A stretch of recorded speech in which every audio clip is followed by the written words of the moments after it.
Wanted to just go ahead and get started and share a little introduction that I wrote, a little giving you your flowers. So today's change maker is someone who truly believes her values out loud. My friend Kristin Holden, also known as Where the Road Forks, is a nomadic creator, community builder, and the founder of Camp Pride. She's been traveling full time for 7 years, living in a renovated school bus with her fiance and their two dogs, and creating spaces where queer people can feel safe, joyful, and deeply connected with the world around them. I'm so excited to have you here and also be a part of sharing your story and your love story, as well as your journey with nomadic travel. And then also talking about the magic around Camp Pride, because I know here we're all creating event spaces for everybody, but I think what you're doing is so important because it's in person, and I think it's just incredible. So I wanted to invite you here and talk all about everything. We have a lot to go over. Yay, that does sound a lot to go over, but thank you for having Yeah. me. Also, my allergies are crazy today, so if it looks like I'm crying, I promise I'm not that emotional. Not We're that there's anything wrong with that, but No, we're all very vulnerable here. So as a Pisces rising, I get it, and I'll probably end up crying in the process. So it's all good, all good. Well, I kind of wanted to start with the beginning. Throw me back to day one. What first sparked your decision to leave the traditional status quo and start traveling full time? yeah, so I started traveling full time and I at 29, and from like graduating college till that point, I had done a lot of like backpacking around the world, but I was working corporate. Uh I was a corporate accountant, and I just like the 2 to 3 weeks trying to stretch it as far as 4 weeks as much as possible. Living out of a backpack was just not working. It wasn't enough for me at all. And so when I kind of stumbled upon somebody had sent me like an Instagram post of someone that they knew from our hometown that was moving into a van. And I was like, what? That's so crazy. I could never do that. But I love that for them. Fast forward 2 years, I bought my first van, and I convinced my company to let me work remote. So for the first 2 years of living in a van, I worked corporate, and then I just realized there's more to life than selling my soul to corporate greed. And I kind of fully embraced like content creation as much as possible. Did that for another 2 years, met my fiance. And yeah, we built out a bus together. Well, Amazing. to be honest, we didn't build it. We paid someone to build it. Okay, fair, fair, fair. Task rabbit, task rabbit. I am not that talented.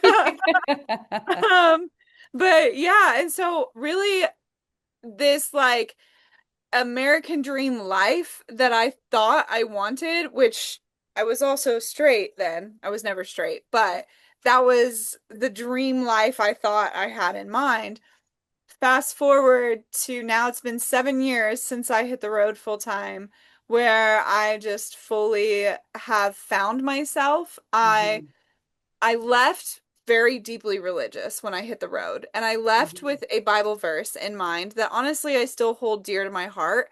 Um, it says, "Therefore I will allure her into the wilderness and speak tenderly to her," and that Mhm. just like really to this day sticks with me because I really felt like even though I'm not religious anymore, I still like believe in a higher deity of some sort. And Mhm. I really feel like God or whoever led me to nature. And that's Mhm. where I was able to like quiet the noise of like this American dream that you're supposed to live that's like force fed to you. And I just really like embraced myself. And so Yeah. I did get allured into the wilderness, and I was spoken to, but like it was my own voice that I found. Yeah.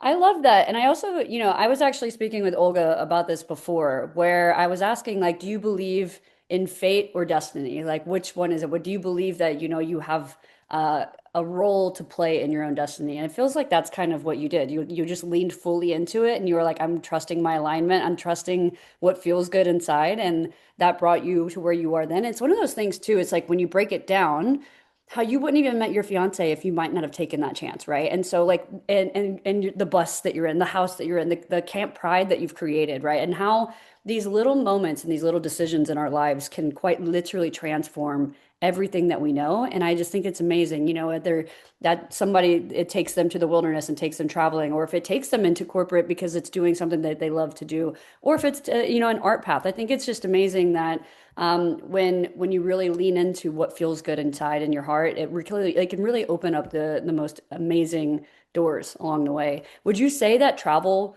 played a role into your self-discovery and your authenticity?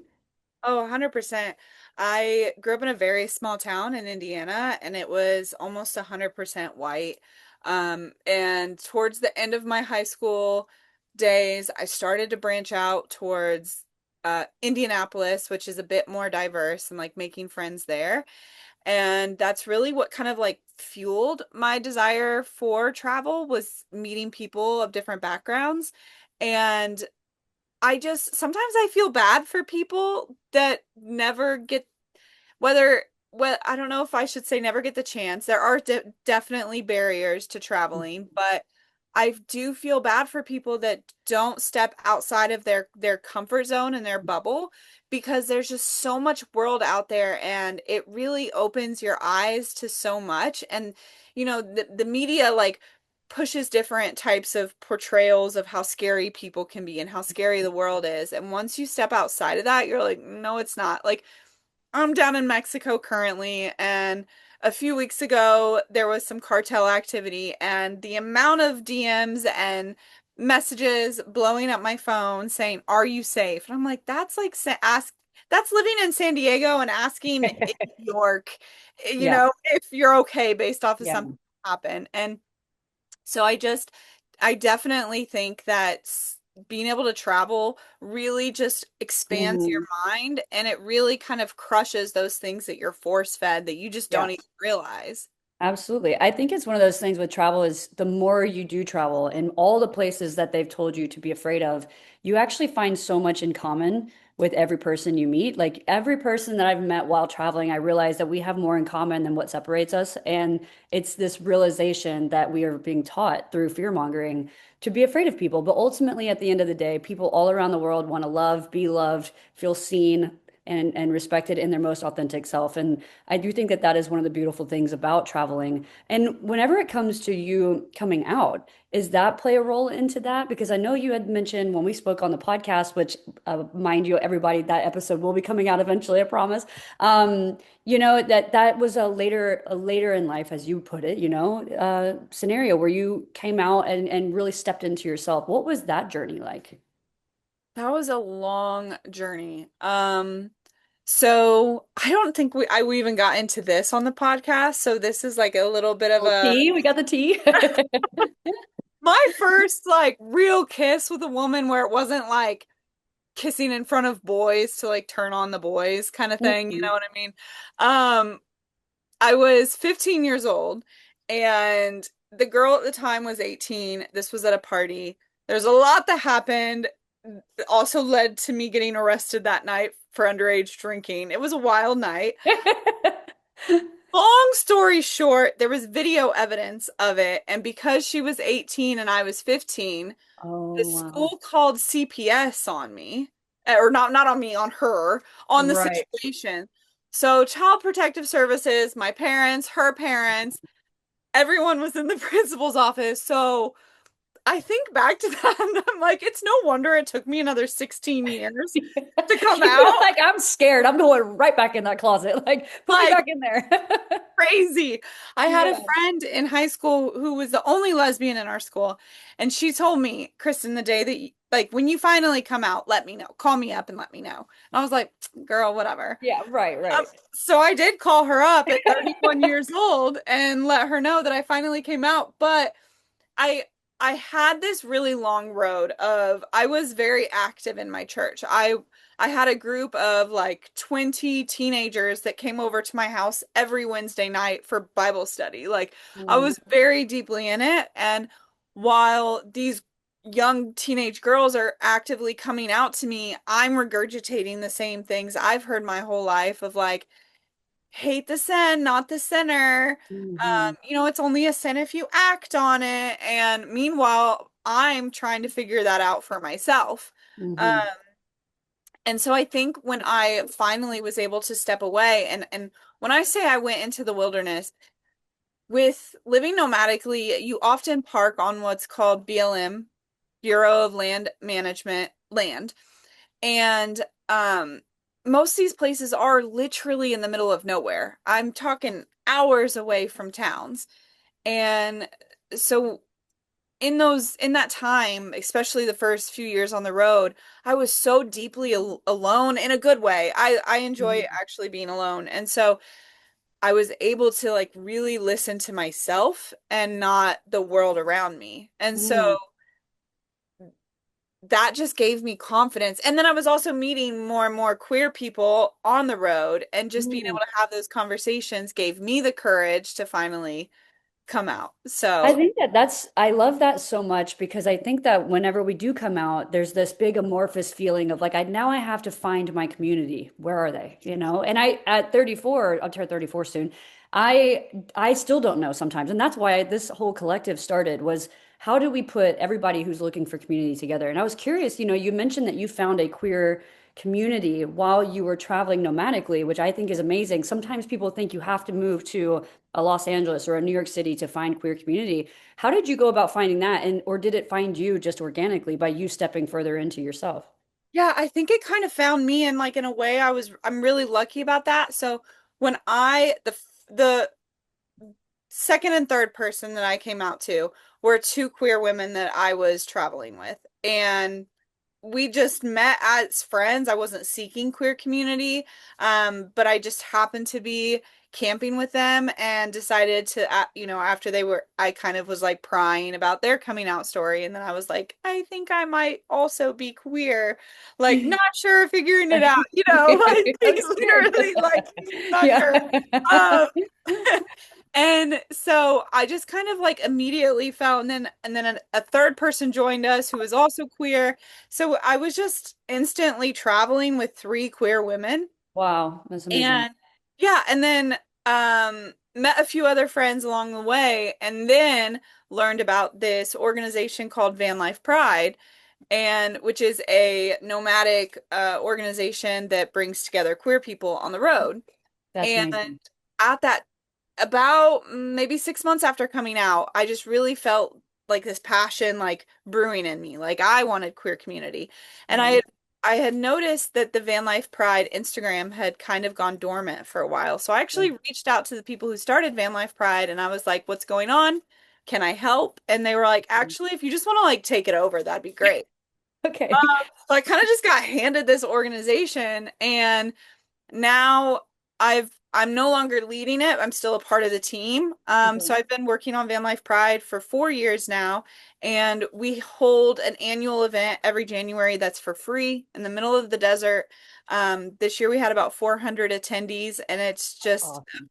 shit ton of queer people that are living nomadically that just show up. And I think the beautiful thing about queer nomads that is so different from other queer communities. Now, mind you, all I have known is nomadic queer community. I have Okay. never spent time in a city since coming out, to the extent of being able to get involved with queer community in one specific place. So this is all comparing to other people's experience.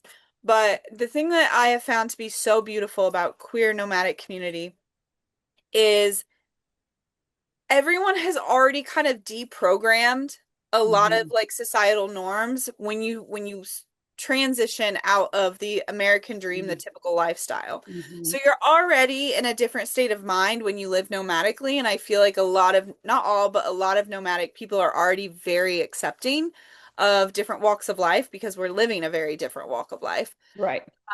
And so the queer community on the road is just very wholesome. Everyone Yeah. genuinely like cares deeply for like what's going on in your life.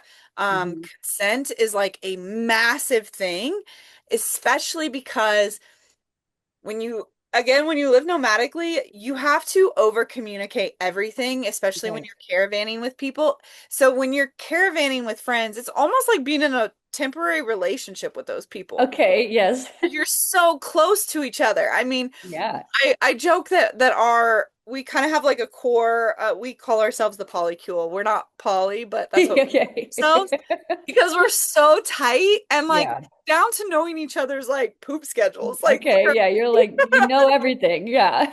literally. So it's just like it's just a different closeness. And so Yeah, of I've course. been very lucky in that queer community that I have only experienced a very healthy queer community. I love that. I think it's also, it can be overwhelming. It can be scary. You take just finding friends in general. They tell you that finding friends is easy, especially as you get older. No, no, no, no, no. I feel like I'm finding it to be harder to find friends, right? And like I think that that's what's so beautiful about, finding groups that you share a passion with and you share conversations that go beneath the surface, right? And getting on this level of you're like, I'm sharing a part of my life. It's almost like trauma bonding, but at the same time, you're like, but you're opening, like you said, you're kind of deconstructing what everything you've been taught in life. And I think that we all go through that whenever we start to tap into our sexuality or gender expression or whatever that is, because you have to face society, face what people are going to have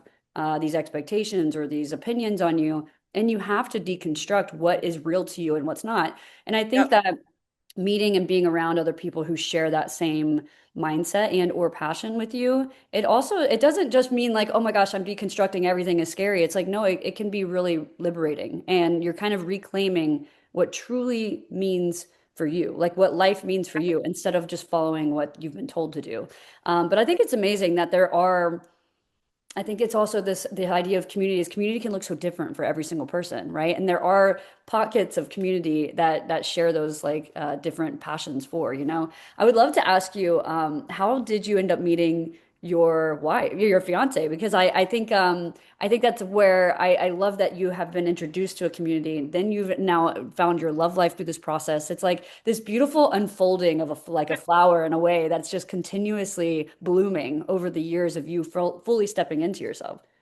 Yeah, so after coming out, I was just, this was also during COVID days, so I'm like throwing out the lesbian thirst traps on TikTok. Like, I was just, they're so cringe to look back on. I'm just like, You're like what? archive, archive.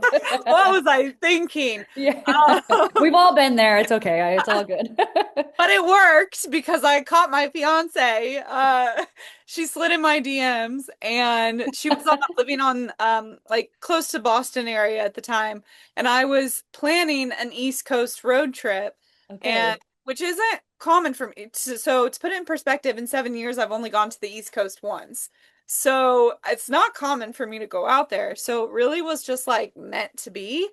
Yeah. Um, so I headed out there and we had one date and it went well. And then the second date lasted 3 weeks. Uh, Okay. As you do, as you do. yep, yep.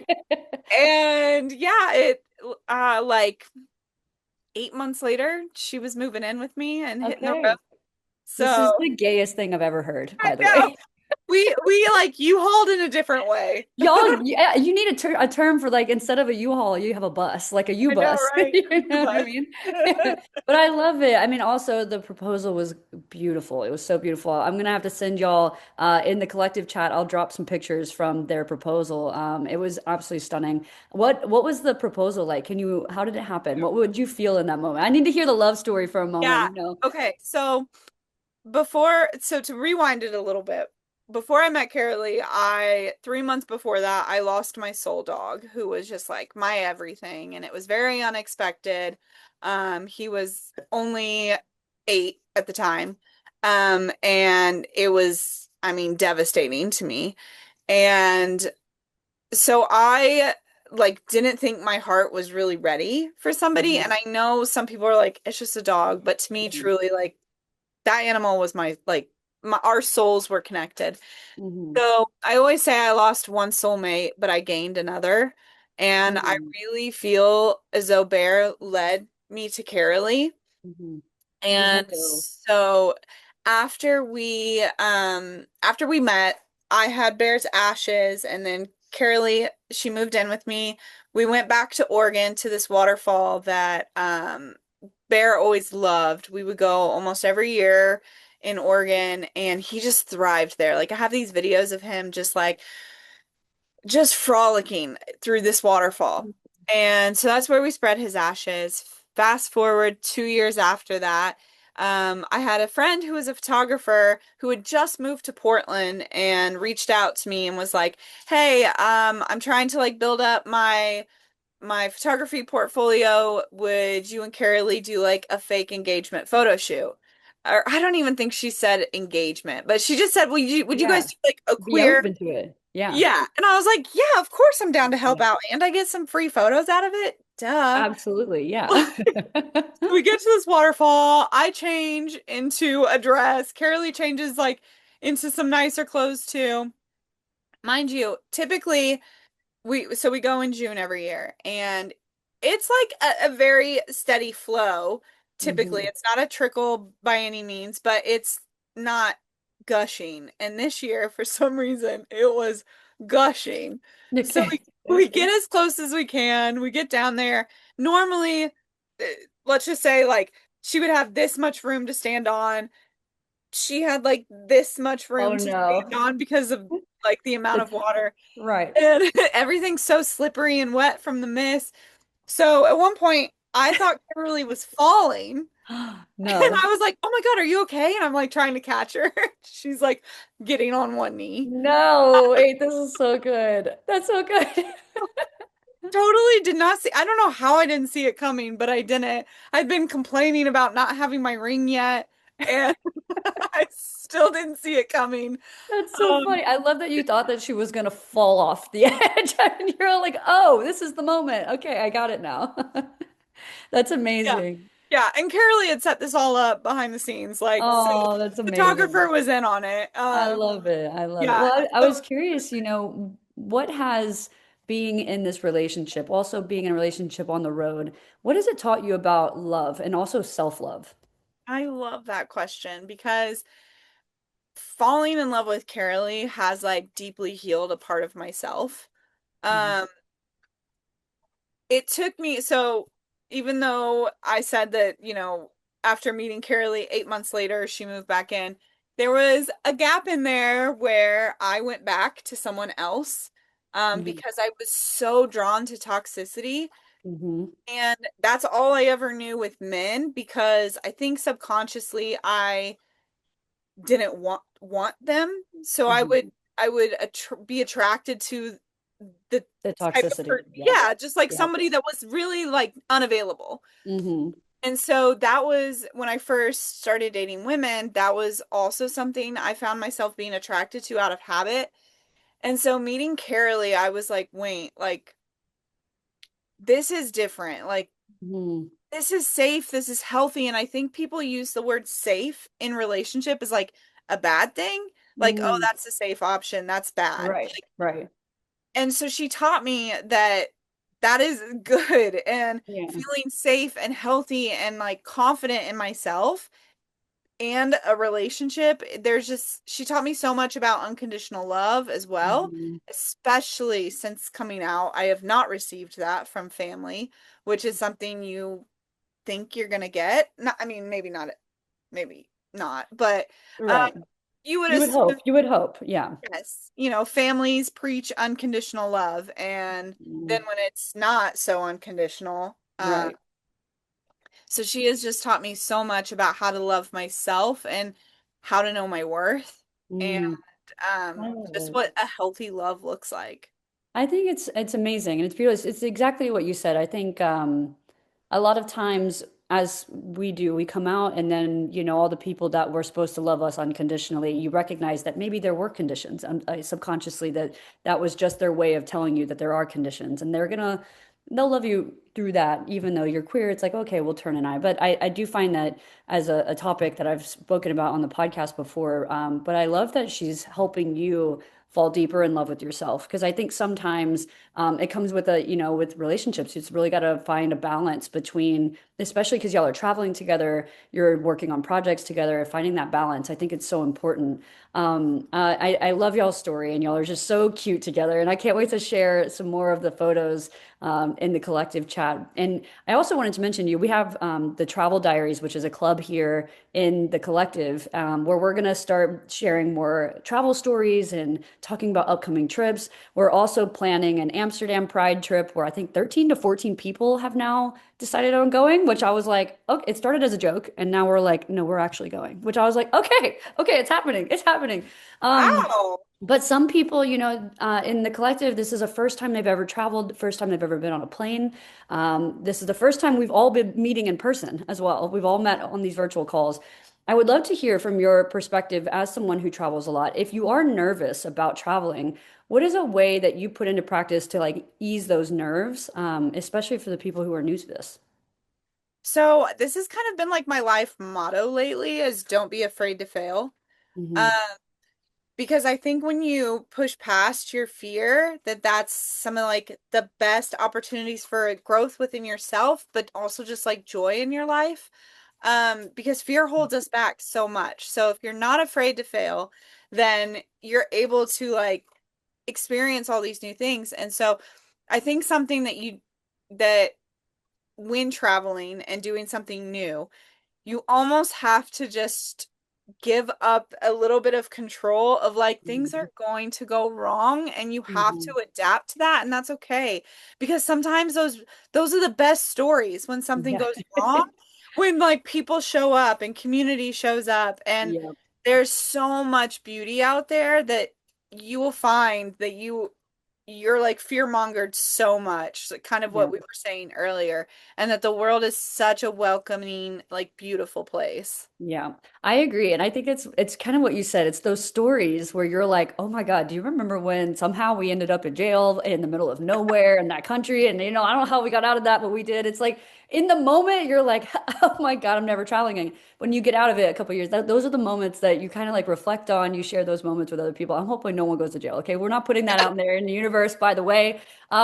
But and to your point, I think that following through, even though it's scary as shit, is sometimes on the other side of the door, like there might be one of the most beautiful experiences of your life, right? And I think that I love what you're saying because it just is a reminder that we are all scared here, right? Like, and I think that's a natural human thing, but unlearning that and recognizing that you do have that community around you, you have people who are going to support you and cheer you on. And so ultimately, even if something does quote unquote not go to plan or goes bad, there's going to be people that are going to like be there to support you, right? And I think that that's so important. And it's also a reminder that even when things do happen, you have the confidence, and you have the confidence to do it, to get through it, and you will. And it will be, you'll be even stronger on the other side of that. So I love that story. I think it's amazing. I'm really excited for people who are going to be traveling for the first time, especially to a different country for the first time. So I really wanted to ask that question because I think it sometimes can get a little overwhelming when you think about all the little pieces, right? Someone asked me recently, Astral, who's in here, asked me what to do on a flight. I know you do nomadic travel, but I was curious about if you're ever flying, if you get nervous with flying. Astral had asked me what would be a practice that could ease maybe the fear around flying in itself. That is a great question. And honestly, it's something that I have since now traveling in a vehicle and having more control like over my travel time and whatnot. I have actually found myself getting more anxious for flights lately. Okay. Um, so the best thing I have found is I try to download a good audiobook, some good shows onto my phone, and I might not be the best advice. I try to disassociate. You're like zoning out, daydreaming. I'm daydreaming. Literally. Also, just speaking to like funny stories that come from the road. Hmm. Um, one of my longest flights that I did was from Indianapolis to Bangkok. I don't know, 10 years ago. And I was like, I'm just gonna take an edible, um, and knock out during this 16-hour leg, which was the first leg was to China. I think Shanghai, I can't remember exactly where. So it was it was a Chinese airline. Anyways, I fainted. I do pass out very easily, but I didn't pass out as in I fell asleep. I actually fainted, and Oh I no. told my friend like, "Hey, I'm about to faint. I'm okay, like I'm sitting, but like I need you to get me like a wet rag to put on my head. Okay. This is on the plane. This is on the plane. This is the only time I've ever passed out while sitting. Okay. So they bring over like a wet rag, but then they come over every 30 minutes to check my temperature. And they tell me that if I start running a temperature once we land in China, they will quarantine me. No. So You're like, I I'm, think I'm gonna faint again. I'm terrified. I'm like, I don't know what that means in China. Like, are Yeah, right, right, right. almost like a jail cell of Right. quarantine? Like, I have no idea. Thankfully, I wasn't running a fever. I knew what Okay, was, good. but I also knew it was illegal. You're like, I'm just So high. Leave me alone. That's now it's a amazing. hilarious story. So, I love it. That's again, it goes back to like that's a story you will never forget, you know? And those are the campfire stories that you talk yeah. about, I'm sure, at Camp Pride, which I love to tap into because I absolutely love what you're doing. Because I think all the story of what you were saying before is how you started with the nomadic community and then you're now building your own community with Camp Pride. And like we've talked a lot about in this chat about doing events in person and how we would love to be a part of that. But in the meantime, it's like there are people who are already hosting really incredible events with queer people around the world. And that's why I was like, you were the first person. I was like, we should have you on here to talk about Camp Pride. It's such a special concept. What was the moment that you realized that there needs to be a space like this that exists? Yeah, so my coming out journey was not easy at all. My family, deeply religious, very MAGA. And so finding queer community literally saved my life. Um, for I would say the first year, my anxiety was just like at a level to which I couldn't think straight. Like my vision would literally go blurry. And I didn't want to leave the world, but I also just wanted the pain to stop. Hmm. Um, and there was one night in particular where had I had access to any sort of medication, I would have probably taken Hmm. it and left. And that was kind of like a really scary like realization for me of how deeply important queer community is and how much it saved my life. Hmm. And also recognizing that my experience in queer nomadic community is different than what a lot of other queer people experience. And so Camp Pride kind of came out of this vision to blend my nomadic community with like we call them normies. Um and so I was like, how can I was already running Van Life Pride, which again is a free event, and it's a lot less. I mean, there is a lot of structure, but we're not paying anybody. Hmm. There's no money getting exchanged or anything like that. But I already had a few years of like running an event under my belt to where I was like, I feel pretty confident I could start a summer camp and invite people who don't get to experience queer nomadic community into like blending those Hmm. two worlds. Um, and then it kind of snowballed into this whole idea of like I grew up going to summer camp and Hmm. like a Christian summer camp, and I was like, I would love to reimagine that for myself, being Hmm. myself. And even though summer camp wasn't necessarily a bad experience for me, I still was never my authentic self. I never went to Hmm. prom as my authentic self. And so I was like, well, what if I can just blend these worlds while also healing a part of me? Because Hmm. I'm sure other people need to heal that part of themselves too. And Yeah. it has just been so magical to see just the beauty and the growth. And so last year, for example, at the campground that we host camp at, I had somebody come up to me and she was like, I went to a very problematic like church summer camp at this campground. And she was Wow. like, so coming back here as an adult with my fiance, like Mm. this is life changing for me. Yeah. And I'm like, I love it. I think that part of life is trying to feel how you can heal your inner child, right? And I do think that summer camps hold this placement where you can be free. You experience freedom for the first time, like your freedom, like you're away from your parents, you're meeting new people for the first time. You're out playing games, around community, it's something that sticks with you. But I do think that over time, like there's parts of it where you can't necessarily be your authentic self because you're also a kid. You don't really understand all those concepts yet, right? You're just being with all your friends. And I think it's so cool to be able to reimagine it where you're able to go back now as an adult, someone who is truly stepping into their authenticity, and then also finding support through all the people around you who are sharing that same energy. And I think it's just so important because it's quite literally healing your inner child in the process, right? Because you're tapping into the child side of ourselves. And I think that that's also what we try to we try to remind everyone here is like we should bring the childhood joy back. Like why not do the thing? I just started Pokemon collecting again, right? That is super nerdy and I'm leaning into it, okay? But also I feel excited to do it. And I think that being able to tap into our childhood joy is so important into healing our adult lives too. I would love to hear how is it and why is it so important for you to create such a safe space for queer people? Oh my gosh, it's so important. And I think like to me, safety goes much deeper than just like a space only for queer people. So like for example, Camp Pride, we focus so deeply on making sure that like it's accessible to disabled people. We make sure that like BIPOC and trans people also feel very included and that their feedback is taken like very seriously for us, because we just want to make sure that everyone feels super welcome Hmm. at Camp Pride. And so creating a safe space, it goes into the small details like in our cabins this year, we're going to make sure that there's like water dispensers available. And I know that that sounds like a small thing, but for somebody who walking, you know, 100 yards to the main cabin to refill their water bottle, that might be a really big task for them. Hmm. And so safety is just like something that's like so important to us.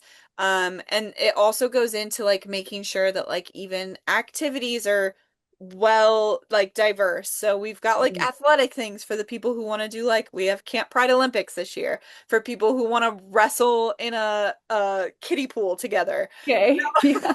We've got that, but then we also have like arts and crafts for people Yeah. who want to tap into like that part of their youthful spirit. So just like being able to create that while also even though we do have and sell alcohol, we also have like a sobriety group chat during Hmm. Camp Pride. So that way if anyone gets like triggered or anything like that, they have people that they can reach out to. So we really try our best to like be Yeah. mindful of making sure that everybody feels so included. And you can't be perfect, but again, kind of what I said earlier, don't be afraid to fail. Like Yep.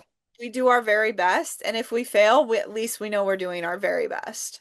I completely agree. And it's so important because I think it's one of those things that the more conversations that we have, the more we can be accessible for more and more people, right? And though I think it's great that y'all also have such an open ear when it comes to hearing feedback of what people need and being so mindful about that.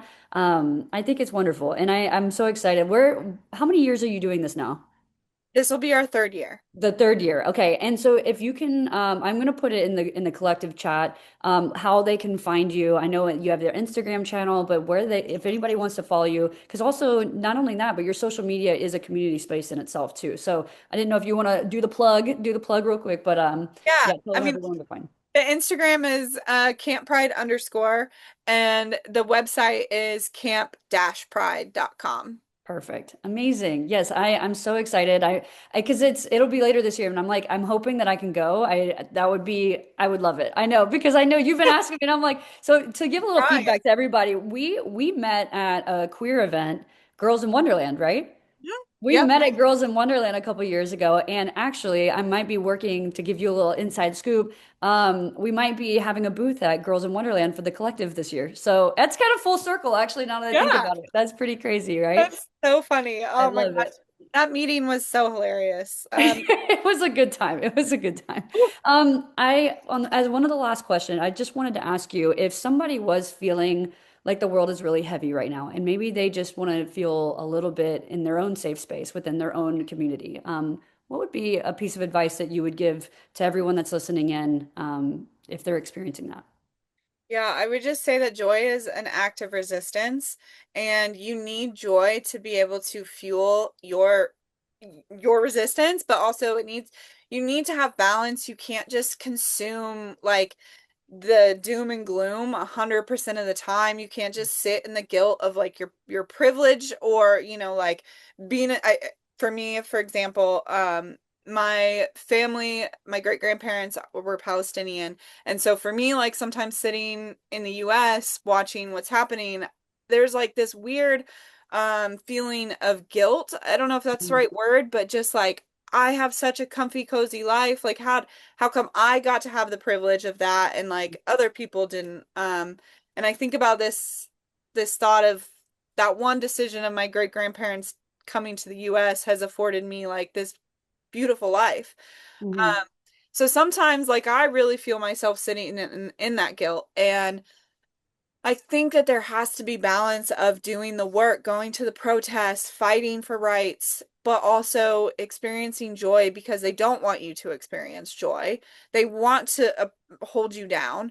And us being true to who we are is it is resistance and it is protest. Pride now is a festival and a parade and a party, but it started as a protest. Mm-hmm. Um, and so for me, Camp Pride is my moment, even though it's physically, emotionally, mentally very draining, but it's also refuels me in a different way Yeah. of Yep. just being able to give to the community so much and Mm-hmm. see so many people leave. And there's so many people that I know that come that are hardcore activists, and being able to see them come and let go for a Mm-hmm. few days. And even at Camp Pride, we're fundraising for Indigenous people, like Indigenous women. We fundraise for Native Women's Wilderness. And so it's like even at Camp Pride, we're still doing activism, but it's while we're dancing and singing, and it just looks different. And I think that there are ways like protests and activism doesn't always have to be on the street, and Mm-hmm. it can look different. And for us, it looks like having a dance party while throwing money at a two-spirit drag queen and buying a beer that 100% of the proceeds are going to go to this indigenous organization. You know what Yes. I mean? So, Yes. I agree. And again, it goes all the way back to that childhood joy. I mean, I think being able to tap back into that and remind ourselves that we have to feel light and be able to surround ourselves with love in order to show up for each other, because otherwise we're going to feel drained and we're going to burn out. And so I think that that's incredible advice. And I really appreciate you coming and sharing your story and doing all the work that you're doing for the community, and also being here as our Changemaker series. You're our second person to come on, so it just means a lot to me. I'd love to open up the floor to see if anyone has any questions. And you can put a hand raise up if, let me see, I'll take the spotlight. Let me see here. I don't know how to turn, oh, there it goes. I'm turning off the spotlight. Does anyone have any questions for Kristin? It can be travel related, it could be community related. Um, Jess. Hey everybody, what's up? I just want to say you're so inspiring and moving and amazing, and I just want to thank you so much for what you're doing for the world and the community. I could go on and on and on, but I'll get to my question.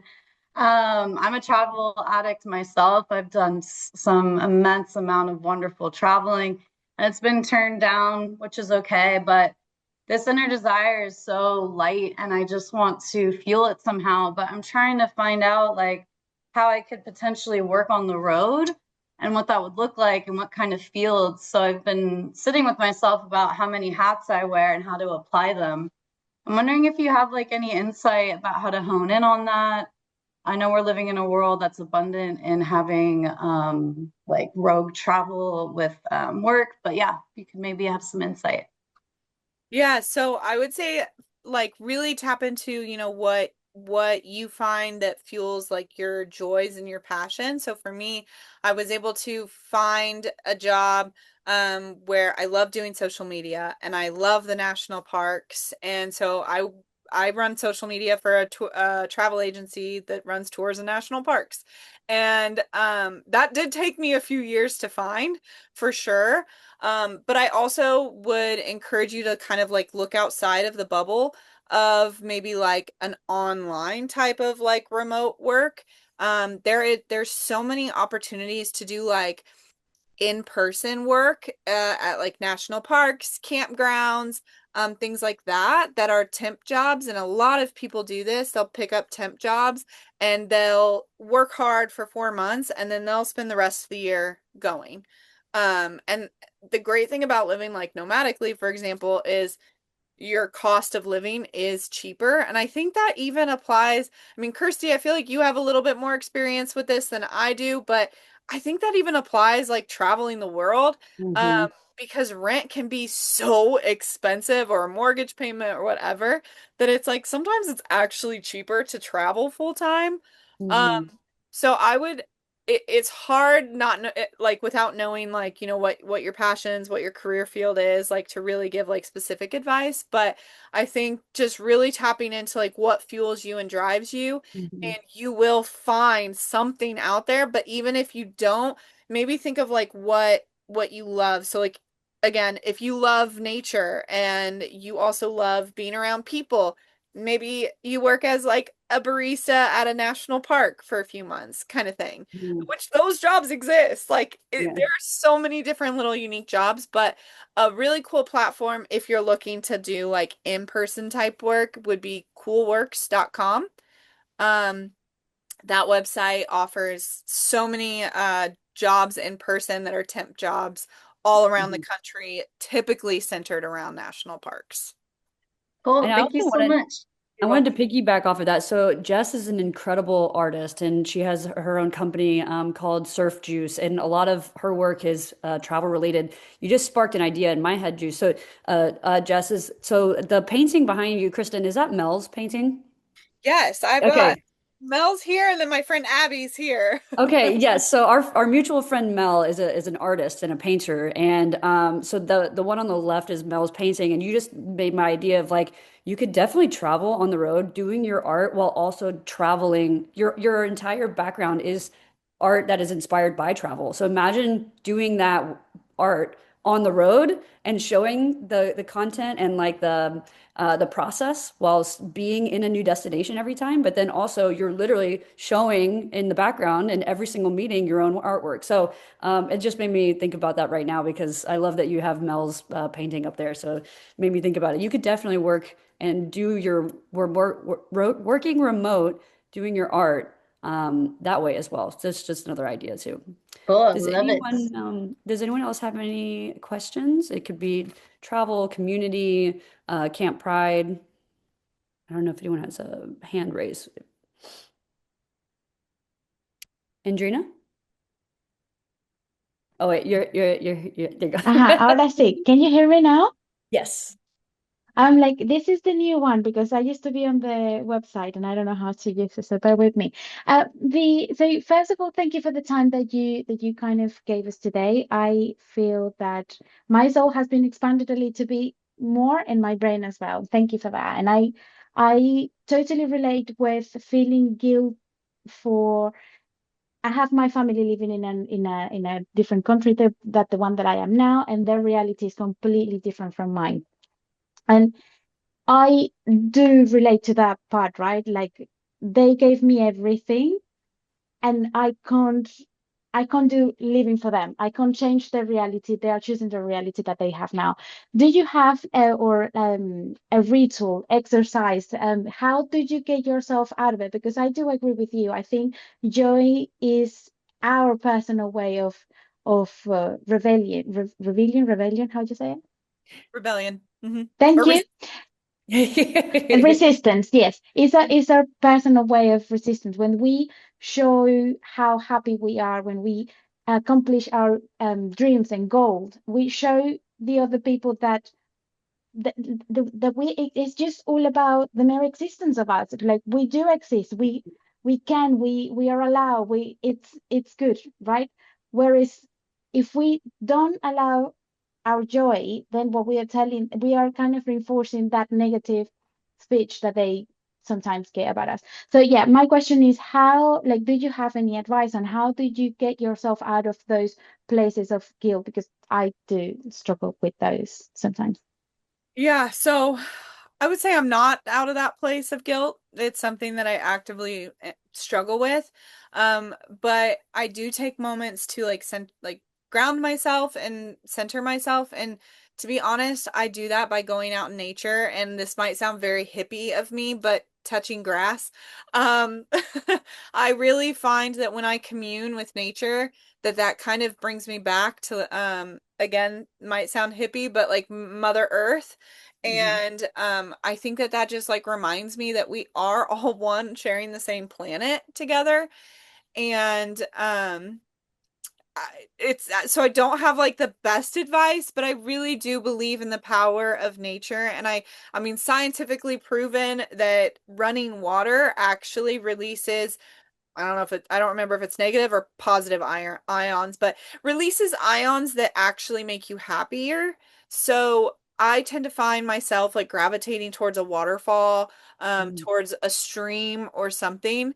And genuinely, like that really does like kind of give me life again and just gives me a moment to pause. So that's kind of my version of meditation.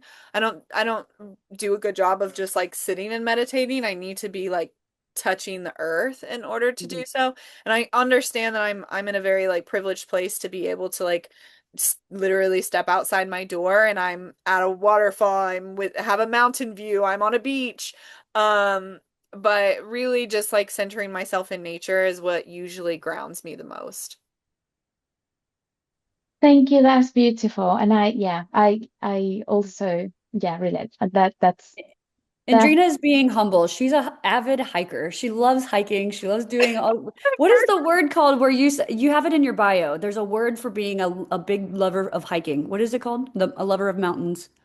I can't remember now. Yeah, You I had to call me on Google the it because like spot. what is it? Oh, what is it?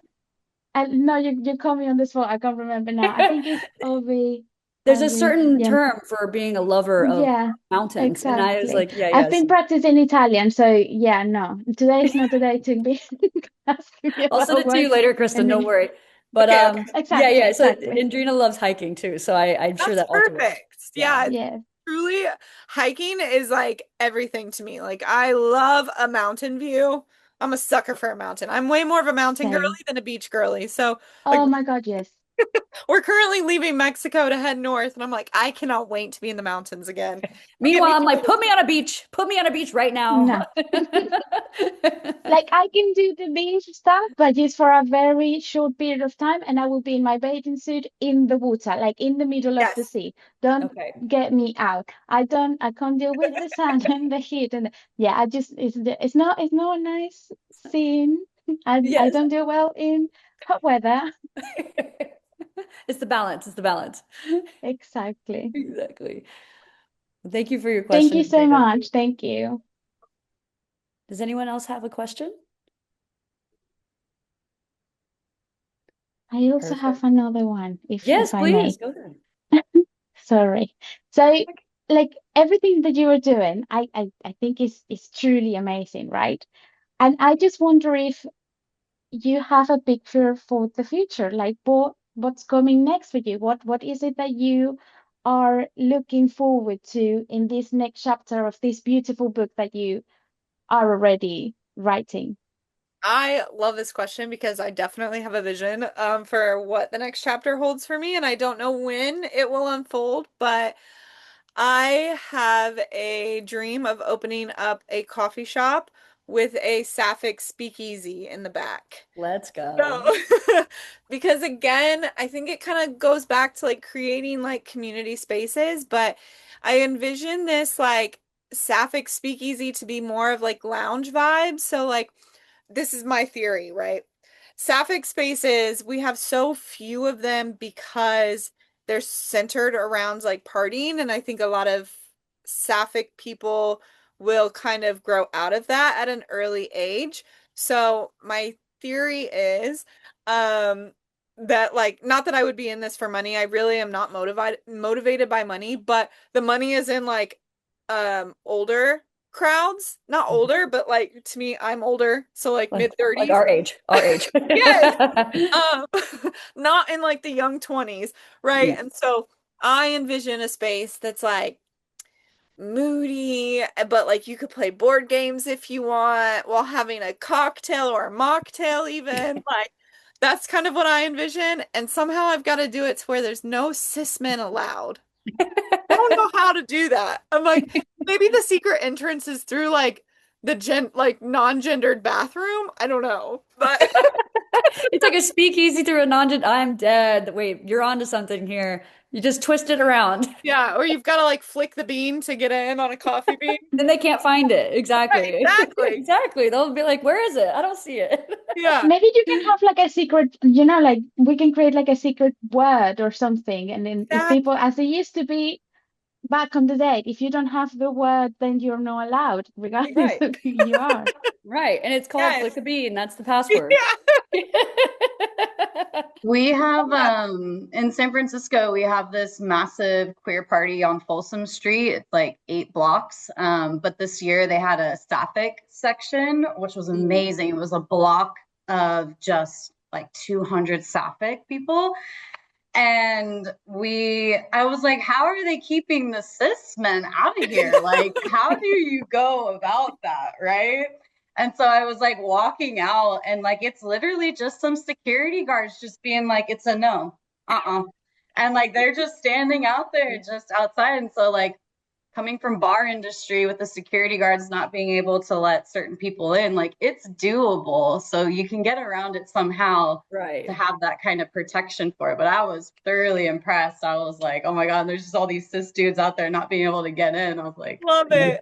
It's kind of like in Berlin where the clubs, they're like, yes, yes, no, no, no, yes. You can't Exactly. come. You can do. Yeah, you just start the system, be like, I'm inspired by Berlin. Right, right. But of course, it would be a cis man that's like, I'm filing a lawsuit for discrimination. 100%. Does I anyone mean, in else? England, like it's a thing having like private clubs, and it's like a highly type of thing. So it Right. could be a private club Good. where, Mhm. like you don't Yeah. have to say that cis men are not allowed, but it's a private club for queer people. And then I shouldn't be saying this, but I am part of how do I say this? I'm So so excited to basically, hear this. you have to feel certain information to be kind of filtered in, be like Okay. to be able to sign in. So yeah, that could also be a way. Yeah. There's Okay. ways. There's I ways. like, I There love is will, there this is a way. brainstorm. You're like, I'm writing all of this down. Yeah, truly, taking notes. Yeah. Marley, I know do you have a question, Marley?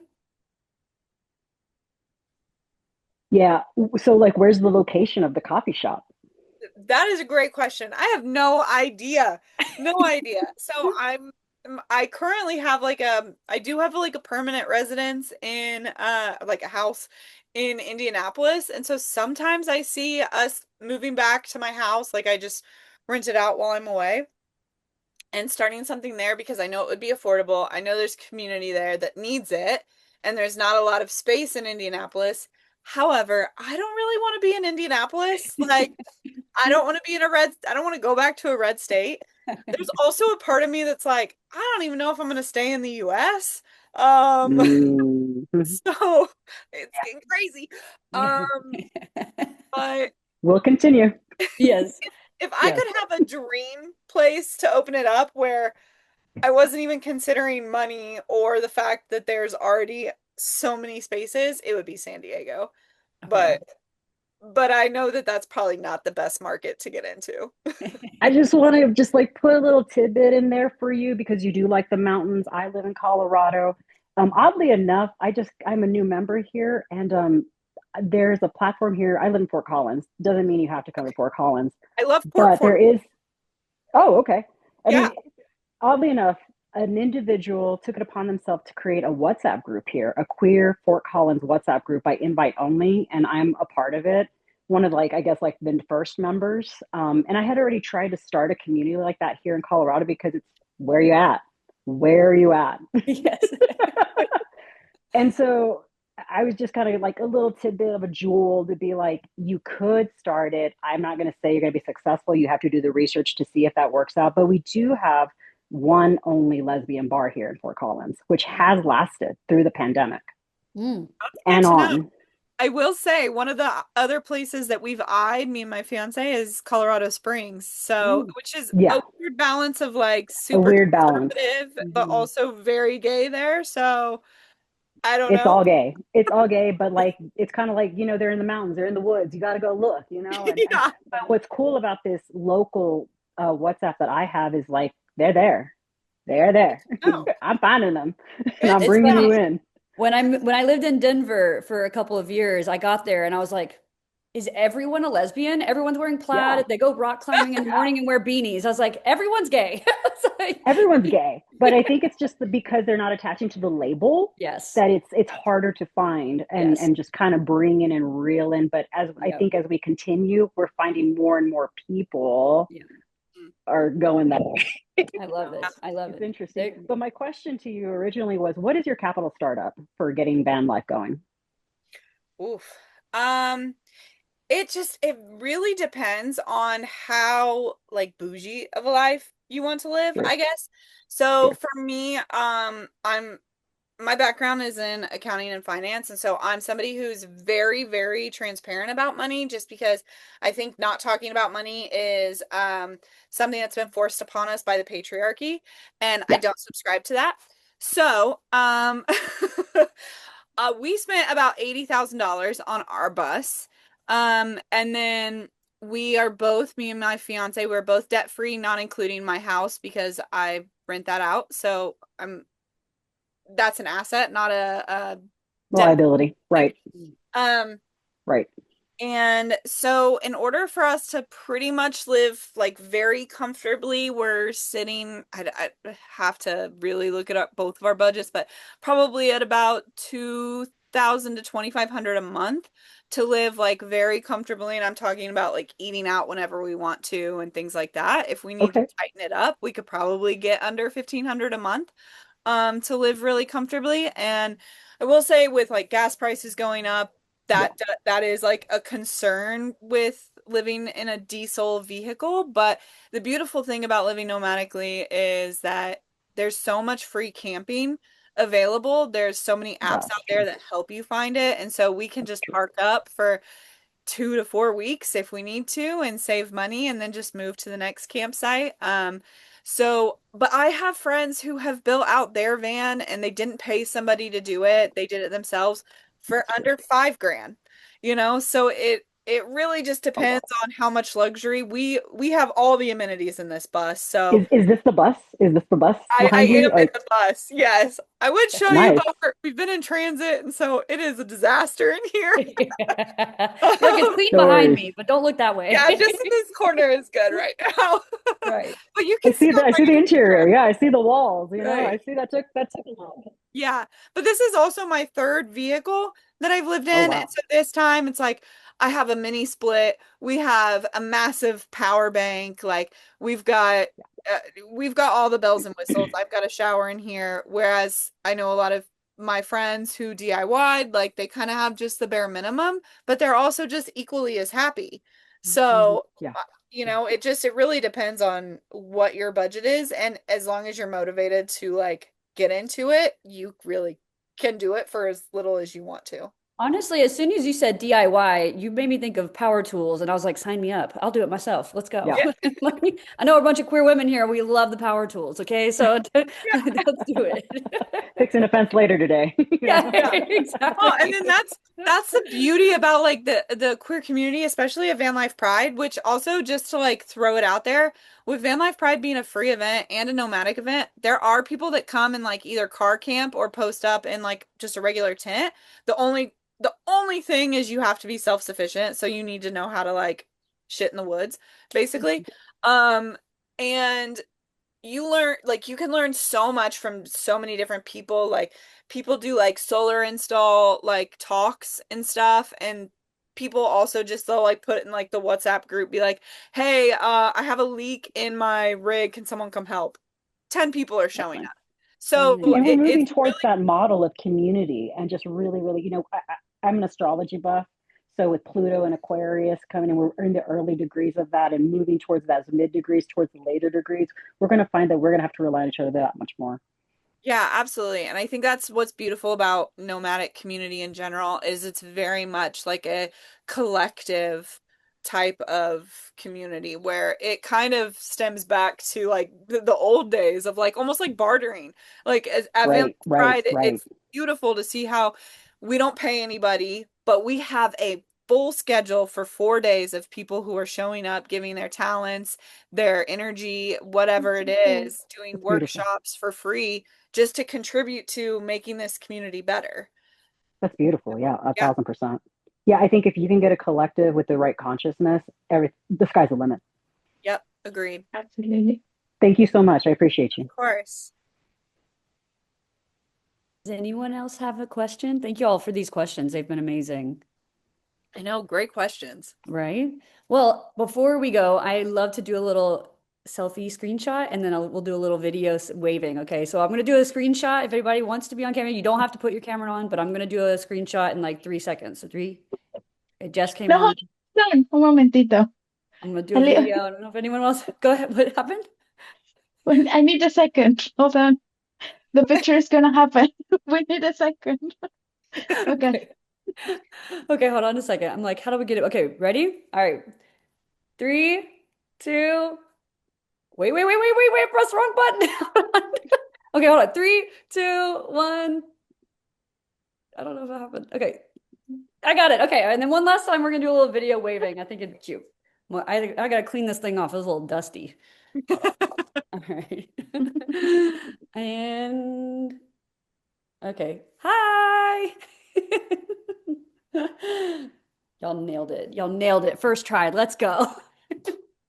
Well, thank you, Kristin. I really, really appreciate you coming out and hanging out with everybody. It really means a lot to me. Thank you for sharing your expertise. If anybody wants to follow Kristin, I'm going to drop it all the information in the collective chat. And we'll just stay in touch. If you ever want to come back, hang out, talk more about Camp Pride, I can't wait to follow along. I just know it's going to keep growing and it's just incredible. So thank you again. Well, thank you for having me. And if anybody is interested in Camp Pride, we currently have we extended our earliest bird pricing through the end of March. So it's as cheap as it's going to be through March 31st. I love it. Thank you so much again. Well, Thank enjoy you. your road trip up north. Get away from the beach, but next time I'm going to come down there and I'm going to go to the beach with you. So that'll be good. Okay. I'm going to hold you Perfect. to it.